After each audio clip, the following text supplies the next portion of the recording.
Na Radio, c'est Radio Rugby. Radio Rugby.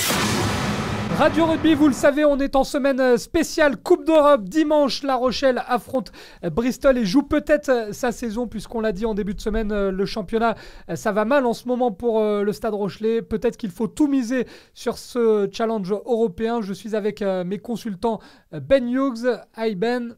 Hi Benji. Salut et avec Patrick. Patrick Ramos. Salut Patrick. Salut Benji, how do you Ben? Et on a un invité exceptionnel aujourd'hui puisqu'on consacre cette émission au Bristol Bears. On a un invité avec nous qui est photographe, qui était d'ailleurs présent au Ashton Gate Stadium lors du match de poule remporté par La Rochelle à Bristol. Yann Weiss avec nous. Merci beaucoup Yann d'avoir accepté l'invitation. Merci beaucoup pour l'invitation. Je suis ravi d'être sur l'émission. Et je remercie Victor Plantevin qui habite à Bristol, qui est notre correspondant cette semaine et qui nous a calé Yann. Yann, on va parler un petit peu de Bristol. C'est un club qui a été fondé en 1888, qui n'a pas de titre de champion d'Angleterre, mais qui a été vice-champion en 2002. Alors, je vais essayer de piéger Patrick Ramos, qui connaît tout du rugby, notre consultant. Bristol avait été battu par Gloucester, Patrick, en finale. Il y avait 3 Français. Oui. 3 Français sur la pelouse, Patrick. Est-ce que tu peux nous en retrouver au moins un? Alors, je vais t'aider. Je suis à peu près sûr, il y avait Colazzo, Patrice. Voilà, c'est pour ça. Il y avait Patrice Colazzo, qui est l'ancien entraîneur de La Rochelle. Il y avait Ludovic Mercier et Olivier Azam. Voilà pour la finale perdue par Gloucester. Je voulais savoir juste, Yann, par rapport au sport en règle générale à Bristol, on sait qu'il y a 2 clubs de foot historiques avec les Rovers et Bristol City. Le rugby, ça a quelle importance? Est-ce que c'est le club numéro 1 dans la ville? Oui, le club de rugby est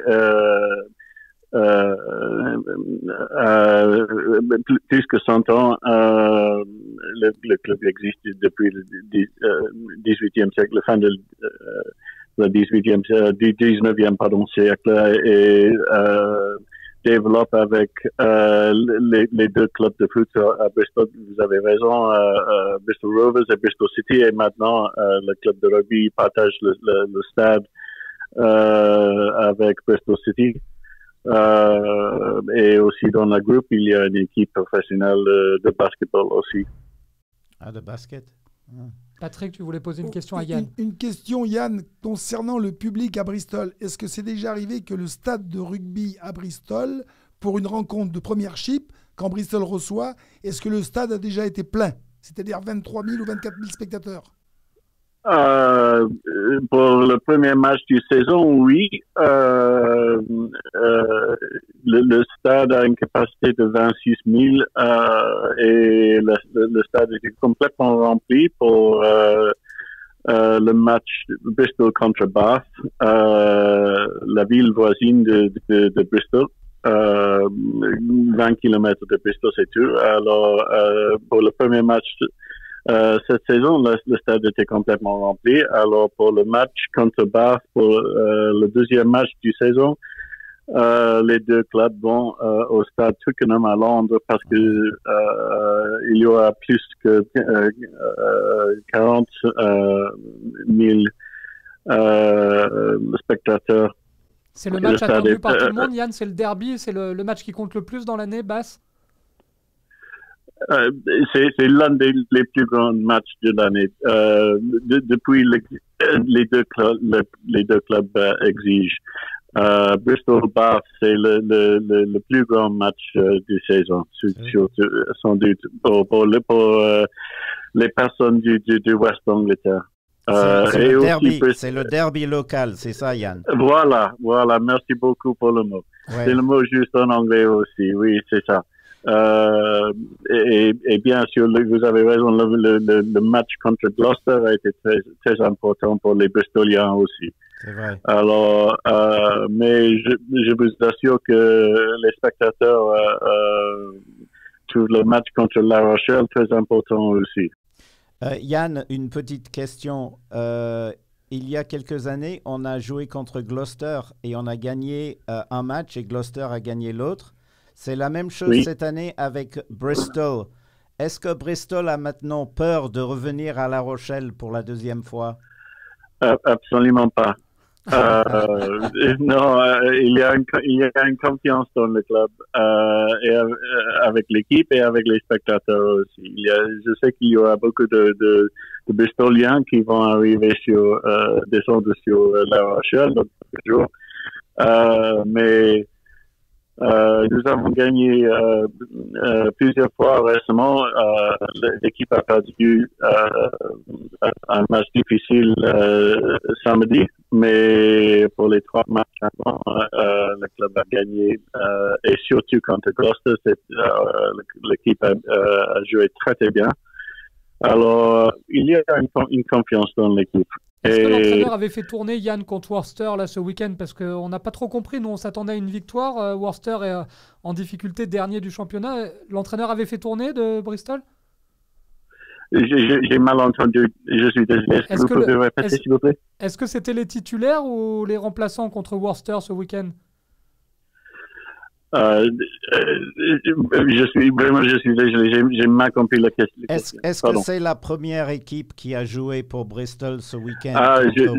Merci beaucoup. Je crois que oui. Il y a quelques joueurs qui ne jouent pas en ce moment à cause des blessures, mais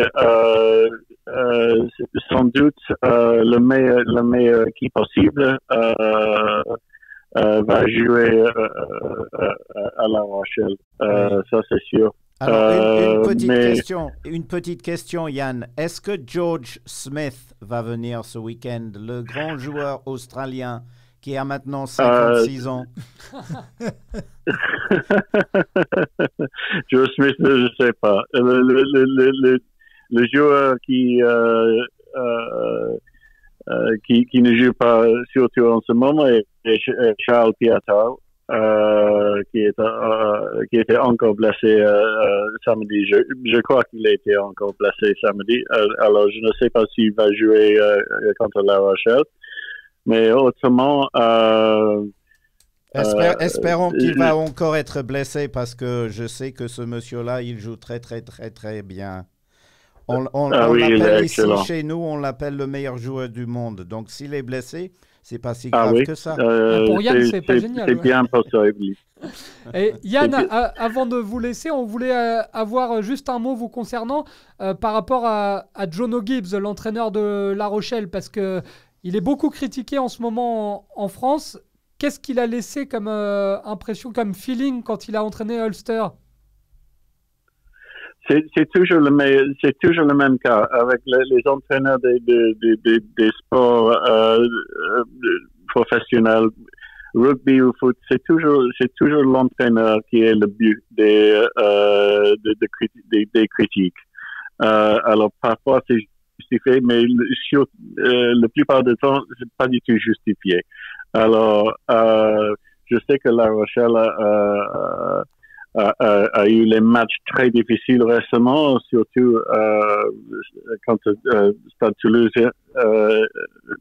hier. Mais c'est le meilleur niveau de rugby en Europe avec le Premier League en Royaume-Uni. Alors, bien sûr, c'est énormément difficile. Et parfois, pour moi, je pense que les entraîneurs ne peuvent jamais faire les choses correctes pour les spectateurs. C'est très, très difficile. Alors, je pense que les critiques des entraîneurs partout ne sont pas justes. Oui, ils n'ont qu'à être meilleurs, c'est tout. Ouais. Juste pour remercier Yann, on va vous faire un petit cadeau. Yann, vous allez être comme à la maison. On va écouter un petit chant. Larry and a blackbird too, I don't wear me. He be up your Wurzel tree and I be after he. Well, I sees he, he sees I, bugger if I don't have him. With a gripping stick I'll knock him down. Blackbird I'll have me. La la la la la la la. How's your father? All right. le chant des supporters des Bristol Bears qui vont Merci beaucoup. forcément être chauds ce week-end. On rappelle que Yann est photographe, qu'il a d'ailleurs pris des photos du match La Rochelle à Bristol au Ashton Gate Stadium. Si vous voulez aller voir les photos de Yann, Yann Rice a un site qui est très bien fait. Vous pouvez aller voir les clichés. Merci encore Yann d'avoir été notre invité. Merci beaucoup, c'était un plaisir énorme, merci. Merci Yann. Merci Yann, bonne fin d'après-midi. Moi, je voulais dire un mot, si je peux, sur l'arbitre de ce week-end, parce que les arbitres, comme on sait, ils sont très, très importants. Alors, l'arbitre de ce week-end, il s'appelle John Lacey. C'est un monsieur irlandais et il nous avait arbitré l'année dernière contre ton équipe préférée. Et j'adore comment tu le dis, Patrick, donc je voudrais que tu le dises. L'Irlandais John Lacey. Non, l'équipe, Patrick. Les London. Contre qui? The London. Qui sont comme des abeilles en jaune et noir. Ah, les Wasps. Voilà, c'est ça. C'est ça. C'est The London Wasps. Oui, on a eu beaucoup de messages de la professeure d'anglais de Patrick qui nous... Voilà. Donc, c'est John Lacey. Et puis, on verra bien. Parce que l'année dernière, il a fait un bon match. Et donc, on s'attend à la même chose pour ce week-end à venir.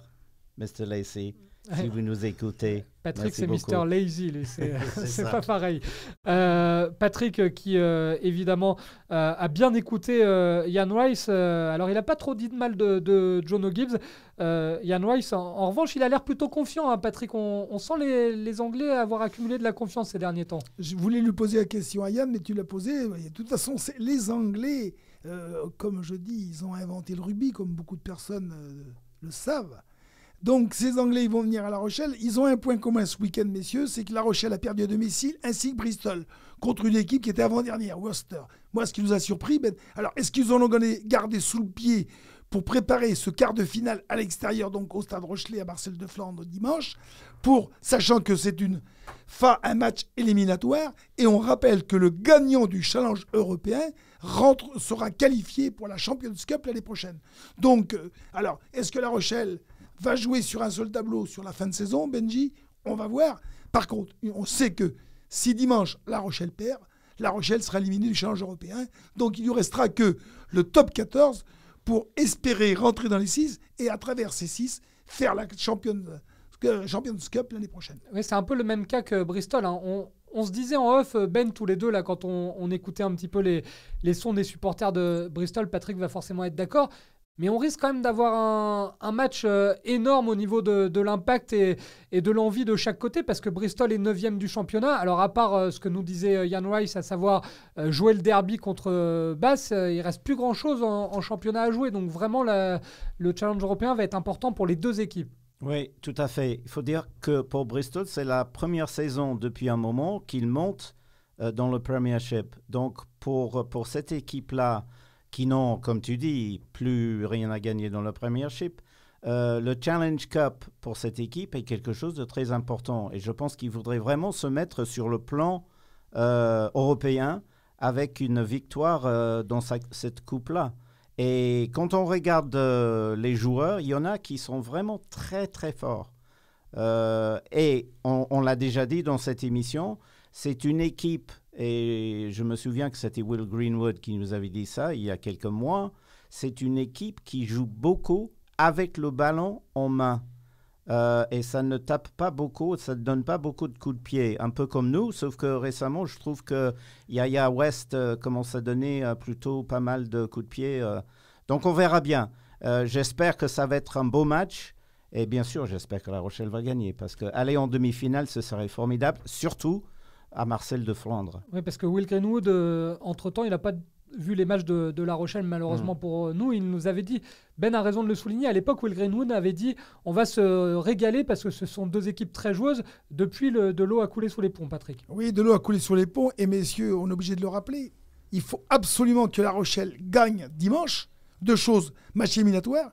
Mais si La Rochelle ne gagnait pas, ça serait la 5e défaite consécutive avant un déplacement périlleux à Castres, rappelons-le, champion de France, et qui joue à tout prix la place pour entrer dans les 6. Donc, messieurs, il faut plus de sinistrose. Est-ce que nos Rochelais vont être capables de gagner ce qu'ils nous avaient montré jusqu'à il y a un mois? Il faut qu'ils retrouvent leur rugby. Ils ont eu l'envie hier ou avant-hier. Maintenant, il faut qu'ils gagnent à tout prix. Et là, on ne va pas s'occuper de grandes victoires des essais.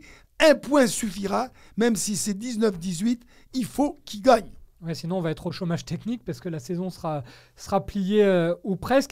On a été un petit peu étonné, Patrick, on va te faire écouter un son d'un supporter de Bristol. Ce n'est pas Ian Rice, c'est Dan Gate qui a répondu au micro de Victor Plantvin, notre correspondant à Bristol. On était un petit peu étonné, on va écouter. Oh, the rugby, they're a very... La dernière fois, je pense que La Rochelle est une équipe très physique. La dernière fois, on a gagné de justesse. Il va falloir qu'on vienne avec les plus costauds pour faire un résultat parce que c'est une équipe très physique. C'est étonnant la perception qui a changé comme ça, Patrick. Quand on interroge les vrais supporters de Bristol, ils nous disent faut qu'on se méfie parce que La Rochelle est une équipe très physique. Mais ça, c'est pas notre équipe de La Rochelle. Nous, on est... Enfin, moi, j'ai du mal à donner comme définition La Rochelle équipe très physique. Moi, j'ai toujours l'image, le fantasme de La Rochelle, une équipe joueuse plutôt. On l'avait vu au match aller où La Rochelle avait gagné à Bristol avec le bonus offensif, avec un gros match de Grégory Aldrid qui lui avait ouvert les portes de l'équipe de France. Et au match retour, on a été pris sur le combat. Bon, rappelons-le, la défaite à domicile 10-3, on n'avait pas marqué d'essai, pas de point de bonus défensif. On avait... Bon, l'entraîneur, ce jour-là, John Gibbs, avait fait rentrer des deuxièmes couteaux pour les essayer. Et on a vu que certains joueurs, je ne voudrais pas les nommer ici, mais certains joueurs n'étaient pas du tout au niveau. On l'a bien vu après parce qu'ils ne jouent pas en top 14.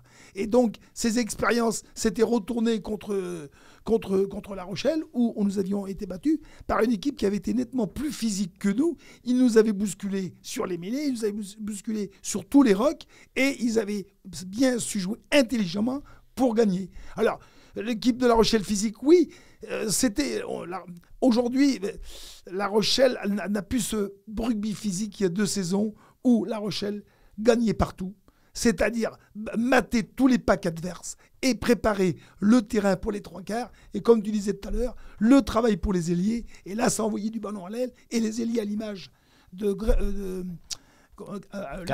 Gabriel Lacroix, qui était le meilleur marqueur du championnat, qui avait été en équipe de France, etc. Malheureusement, il est blessé depuis plus d'un an. Bon, on va lui souhaiter de revenir le plus tôt possible. Mais on avait des joueurs aux ailes derrière qui étaient décisifs. Et on va voir la composition d'équipe alignée par John O'Gibbs. Elle tombera évidemment en fin de semaine parce qu'on a encore des inquiétudes concernant par exemple Kerr Barlow, qu'on a vu sortir souffrant, remplacé par Alexis Balès. Ça va être compliqué. Et puis John O'Gibbs, il a des choix à faire parce que là, il a encore surpris quelques supporters par sa composition d'équipe. Le capitaine habituel était quand même sur le banc, Ben. Donc John O'Gibbs, on a l'impression qu'il tâtonne aussi un petit peu en ce moment et il a du mal à trouver une équipe type. Oui, tout à fait vrai. Il essaie. Je pense qu'il est en train de tâtonner, comme tu dis. J'ai trouvé aussi un peu bizarre qu'il avait joué Botia au centre. Enfin, il a fait une demi-mi-temps, la première mi-temps, mais il cherche toujours la collision, ce garçon. C'est comme ça qu'il va se faire mal.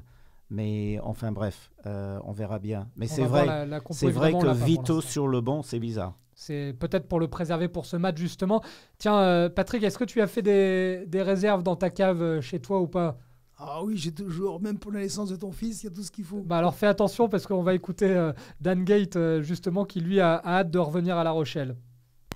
Oh, just can't wait to get back to La Rochelle. It's a very, very nice de revenir à La Rochelle, c'est une très belle ville. Spécialement le pub, le General Humberts.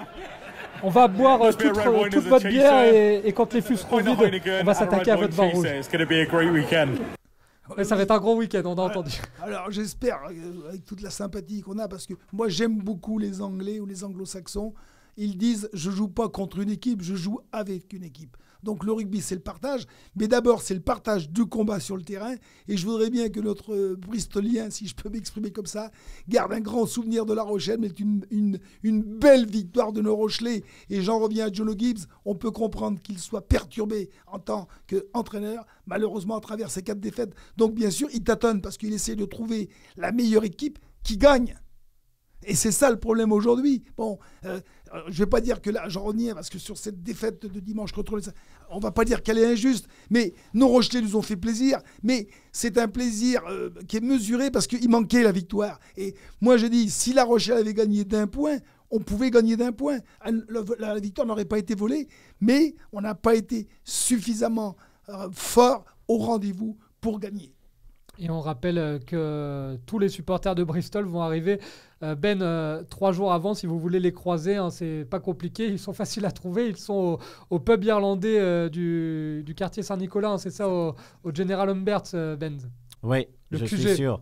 Et nous, samedi soir, Patrick et moi, on va essayer d'aller voir le président, le capitaine, l'entraîneur du club. Ils vont être dans leur hôtel. Je pense qu'ils arrivent à 2h. On va aller les voir parce que d'abord, on voudrait leur dire qu'ils sont les bienvenus à La Rochelle. Donc, on ira les voir pour leur souhaiter la bienvenue, mais aussi pour leur parler du match le lendemain.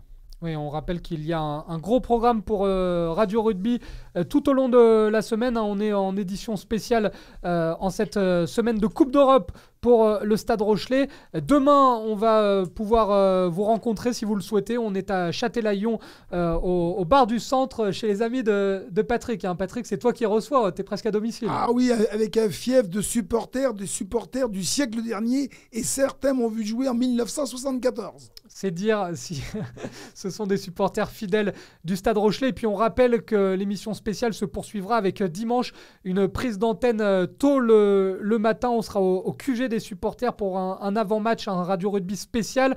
Il y aura le match, évidemment, la conférence de presse d'après-match et le débrief de Radio Rugby. Autant dire que vous allez pouvoir vivre cette journée de dimanche de la Saint-Benjamin en toute tranquillité à l'écoute de Na Radio. Comme c'était une émission consacrée aux supporters de Bristol, je demande à Ben Hughes de chanter avec les fans de Bristol. On remercie encore Victor Plantevin pour son aide précieuse, lui qui est correspondant à Bristol. On écoute les fans des Bears.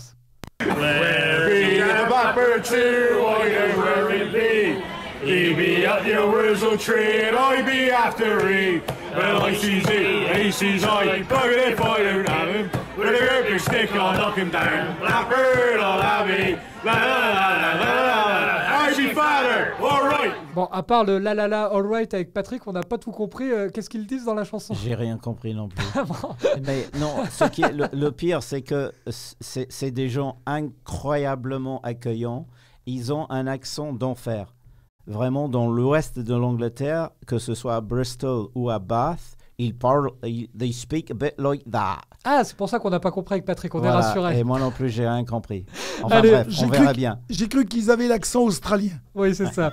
Et demain, donc, rendez-vous, messieurs, à Châtelaillon plage pour une émission en public. Venez nombreux si vous le souhaitez. Merci Patrick, merci Ben, bonne soirée à tous. Merci à demain, à partir de 11h au Café du Centre à Châtelaillon, dans la rue piétonne. Na Radio, c'est Radio Rugby. Radio Rugby.